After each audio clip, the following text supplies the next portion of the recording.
Oh my God! What the fuck is this? Seriously? Une tantine qui était dans les tribunes. Hein? Elle a pas faim peut-être. Non? Attendez, j'ai d'autres vidéos. Cette vidéo, elle est courte. Encore au Malais.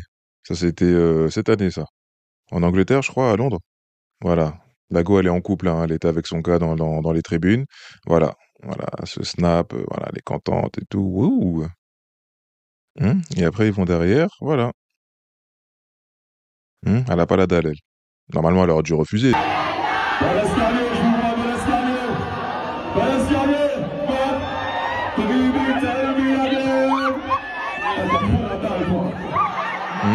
a dit t'as trop la dalle. Hein.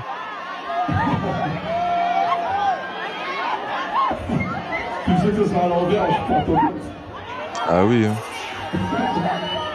Faut manger à la maison, chérie. Donc c'est comment?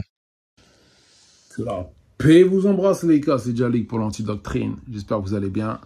Vous voyez, quand je vous parle de matriarcat, de femmes dominatrices dans notre communauté, de femmes excentriques, de femmes indisciplinées et surtout manquant cruellement de pudeur, vous pensez que je suis juste un mec qui est là, qui parle pour rien, un type complètement misogyne et désorganisé, désorienté. Appelez ça comme vous voulez, mais je sais que, bien entendu, il y a quand même des sœurs dans cette communauté, des femmes noires, dignes et respectueuses d'elles-mêmes, heureusement. Mais aujourd'hui, dans l'atmosphère dans laquelle nous vivons, hein, dans cette société, je vois beaucoup de personnes qui sont laissées, pour moi, à l'abandon. D'accord? C'est cette femme-là qui dansait au début de la vidéo, hein, je le remets. Cette femme-là, pour moi, c'est une femme totalement abandonnée. Dans le sens où il n'y a pas de masculin dans son entourage. C'est-à-dire que les hommes dans son entourage ne comptent pas, ou les hommes qui sont dans son entourage sont des hommes castrés, ou tout simplement ce sont des hommes qui n'ont plus leur autorité d'homme, mais surtout ils n'ont plus de pudeur aussi par rapport à leurs propres sœurs, leurs filles, leurs cousines et j'en passe. Ouais. Vous imaginez une femme indienne faire ça, ou une femme chinoise faire ça comme ça en pleine rue dans les States? Vous avez déjà vu ça, vous? Une femme turque qui ferait ce que cette sœur-là ferait en pleine rue comme ça? Moi, je me pose la question. Dans tous les cas, vous savez, le respect se mérite. D'accord? Le respect ne se donne pas. Le respect n'est pas quelque chose qui est totalement inné. Ok? Mais je pense que par rapport à ça, nous le savons pourtant, nous avons beaucoup de boulot à faire là-dessus. Et je ne comprends pas comment se fait-il que nous parvenons toujours à dévier notre position. Pour la simple bonne raison qu'il n'y a pas d'homme qui dirige ces familles-là. C'est une réalité, il ne faut pas se mentir. C'est une foutue réalité. Pour moi, nous sommes trop sous matriarcat. Trop. C'est-à-dire que beaucoup aiment placer ça devient un verbe, hein, ce verbe-là, ouais, féministe, tout ça, ça existait déjà en Afrique, et blablabla, blablabla, comme si c'était quelque chose de lourd. On va présenter une figure féminine pour faire croire qu'une femme peut te diriger, peut te dominer, et donc après c'est normal, c'est-à-dire de ton foyer, une femme peut avoir complètement le guide. Puisque, attends, mais t'as vu, il y a la reine Hatshepsut qui dirige, il y a la reine Intel Nefertiti qui dirige, donc même s'il n'y en a pas eu beaucoup, d'accord, qui ont pu diriger comme ça, mais ça a laissé, vous voyez, ça a laissé une empreinte à l'intérieur de nous, assez en tout cas pour pouvoir le répandre de génération en génération. Donc, pour toutes les personnes qui aiment dire que le type de société matriarcale était une bonne chose, moi je vous dis que non. D'accord? C'est pas une bonne chose. Moi je suis catégorique avec vous. Et là, et tous les jours, s'il le faut, je vais vous le démontrer, par A plus B. Les femmes, j'ai aucun problème avec elles. D'accord? Ok. Maintenant, le seul souci que j'ai par rapport à ces hommes, des hommes noirs qui laissent tout ça faire, c'est que, pour moi, les gars, vous n'êtes pas des hommes. D'accord? Vous ne pouvez pas laisser votre sœur, ni votre mère, ni même votre cousine, ou je ne sais pas, quelqu'un de votre entourage s'exposer comme ça dans la rue. Ça ne se fait pas. Parce que les hommes... Pourquoi nous, les hommes, nous sommes là, en fait? Vous pouvez m'expliquer? Parce que sinon, en fait, moi je vous le dis, je vous le dis très clairement, pourquoi nous, les hommes, nous sommes là, ici, sur Terre?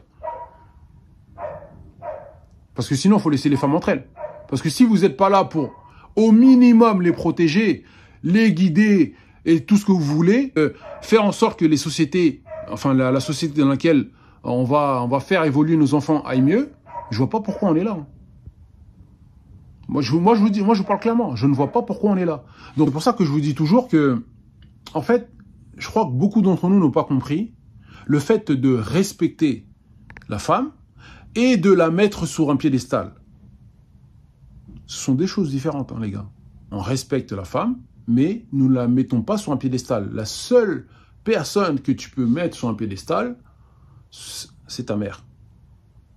D'accord? Voilà, c'est ta mère. Et encore, faudra-t-il qu'elle puisse se tenir correctement, digne d'une femme correcte, honorable. Les gars, il faut bien comprendre quelque chose. Ok? Il faut bien comprendre que votre honneur en tant qu'homme passera par une femme. Ça, c'est une réalité. Vous avez beau être les plus forts du monde, comme le fut à un moment donné Napoléon, mais il suffira qu'une femme puisse venir vous déshonorer pour que vous puissiez perdre la face aux yeux du monde. Pour que vous puissiez devenir le pantin et la risée de tous. Regardez ce qui s'est passé avec le peuple noir pour, entre guillemets, le peuple haïtien pour le faire se remettre en question. Mais il y a surtout eu sa femme qui l'a mené, si vous voulez, par le bout du nez. Parce que elle voulait totalement conserver Haïti, alors que lui était prêt à céder sous ordre de ses généraux. D'accord? Qui, eux, avaient vu que, voilà, c'était pas utile, en fait, c'était pas la peine, laisse tomber. On a d'autres îles, on a d'autres pays, t'inquiète pas, c'est rien. Mais sa femme ne voulait pas. Et il a écouté sa femme, et résultat, il a perdu un tiers presque des États-Unis. Résultat, il a perdu aussi toute son aura de guerrier. C'est-à-dire que petit à petit, les personnes qui venaient combattre pour le groupe Napoléon, pour le groupe français, réfléchissez quand même à deux fois. Hein. Est-ce qu'il ne va pas nous envoyer à la mort, celui-là? C'est ça, la réalité. Si vous vous laissez guider par des femmes, hein, ok, sachez une chose, hein, beaucoup de femmes peuvent finir comme elle. Beaucoup de femmes peuvent finir comme elle. C'est-à-dire que sur un coup de tête, après, elles peuvent revenir normales. C'est-à-dire sur un coup de tête, elles peuvent péter un plomb, faire ce qu'elles ont à faire, là, comme elles, twerker en boîte, avec des mecs, faire n'importe quoi, et puis revenir comme si de rien n'était. Alors que elles sont quand même les gardiennes de l'honneur d'une famille. Moi, je suis clair là-dessus. En fait, les femmes, nous, par rapport aux femmes, on a une certaine pression par rapport à notre famille, tout ça, etc. Le fait de protéger, de ramener la nourriture, de ramener d'autres choses pour pouvoir faire vivre votre famille correctement, etc. On a cette pression-là. Mais les femmes, elles ont la pression qui est de bien se tenir. Voilà tout le dilemme entre elles et nous. C'est-à-dire que nous, on doit apporter une sécurité, surtout, au sein de la famille. D'accord? Ce que j'entends par sécurité, c'est tout ce qui est, bien entendu, sécurité physique et sécurité aussi financière, si vous voulez. Et les femmes, à contrario, doivent apporter cette sérénité d'esprit où il y a déjà un respect d'elles-mêmes et aussi leur soumission à leurs hommes. Parce que si en fait, on laisse faire, c'est-à-dire en tant qu'homme, là, comme ceux-là doivent certainement avoir des frères, hein, cette fameuse dame, vous savez quoi? Vous ne serez jamais respecté en tant qu'homme. C'est-à-dire que si jamais, admettons, voilà, vous êtes devenu millionnaire, je l'espère pour vous, hein, que vous rentrez en contact avec un grand groupe ou quelqu'un qui peut éventuellement vous faire progresser davantage, dès qu'il va savoir que c'est votre sœur, cette fille-là, il va plus vous respecter. C'est triste à dire, mais c'est la réalité. Il va plus vous respecter. Pourquoi je vais te respecter? T'arrives même pas à parler à ta sœur pour lui dire de pas faire des trucs comme ça. C'est ridicule. Ben ouais. Pourquoi je vais respecter quelqu'un qui arrive même pas à faire en sorte que sa famille soit respectable? Juste dites-le moi dans les commentaires. Donc, pensez à ça et restez des mâles dominants et ne devenez pas des woke. Conservez une certaine dignité et amenez le respect parmi vous et autour de vous. Que la paix vous embrasse, c'était Djalik pour l'Antidoctrine.